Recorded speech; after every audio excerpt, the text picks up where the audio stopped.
Halo semua, perkenalkan kami dari kelompok OKK RK121 dan kami ada 16 anggota dari macam-macam fakultas. Kelompok kami dipimpin oleh Rizky Femi Retonga dan mentor pembimbing kami adalah Bu Evi Ariadna. Jadi, untuk proyek OKK kali ini, kami memilih budidaya porang. Kenapa porang? Tentu karena potensi bisnis porang yang sangat menjanjikan. Lalu, kami juga ingin menyebarluaskan tata cara berbisnis porang ke masyarakat luas dan lokasi penelitian proyek kami di Desa Ciporeat, Kecamatan Cilengkrang, Kabupaten Bandung. Sebelum melakukan kegiatan, pasti ada perencanaan bareng anggota lain dong. Karena sedang pandemi, jadi mau tidak mau kami melakukan perencanaan via Zoom atau Google Meet. Di sana, kami membahas berbagai hal mulai dari konsep, pembagian tugas, dan juga tukar pikiran. Selain diskusi kelompok, kami juga melakukan Zoom untuk meminta arahan kepada pembimbing kami, yaitu Bu Evi. Gak cuma itu aja, kami juga membuat poster ajakan menanam porang yang masih kami sebarkan lewat platform digital.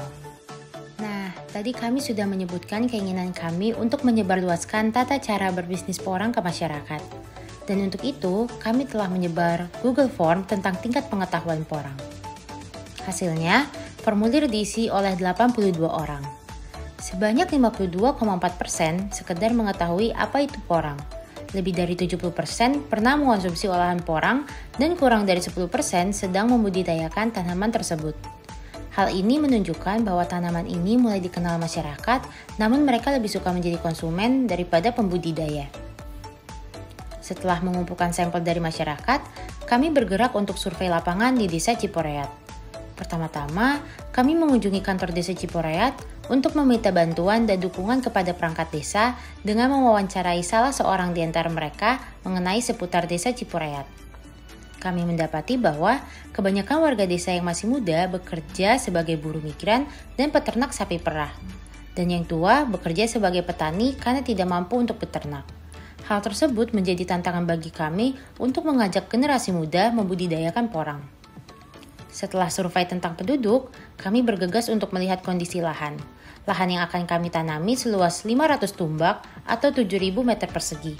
Karena Desa Ciporeat termasuk dataran tinggi, hal itu membuat lahannya cocok untuk ditanami porang.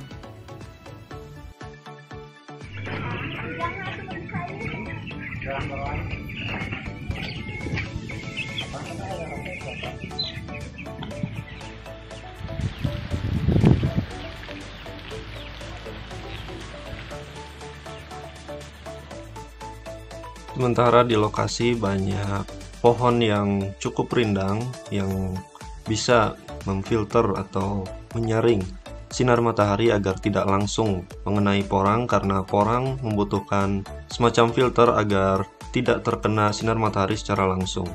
Dan lahan ini memiliki kontur yang cukup miring dengan kemiringan berkisar antara 20 hingga 35 derajat.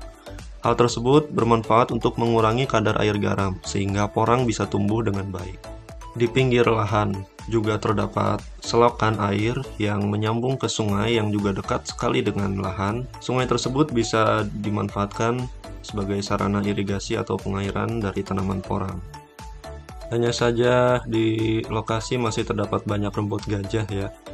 Rumput gajah itu bisa dibilang sebagai musuh porang karena akan menghambat pertumbuhan dari tanaman porang. Maka dari itu rumput gajah itu harus dibabat, dibongkar dulu sampai ke akar-akarnya sebelum ditanami porang. Itulah perkembangan proyek kelompok kami.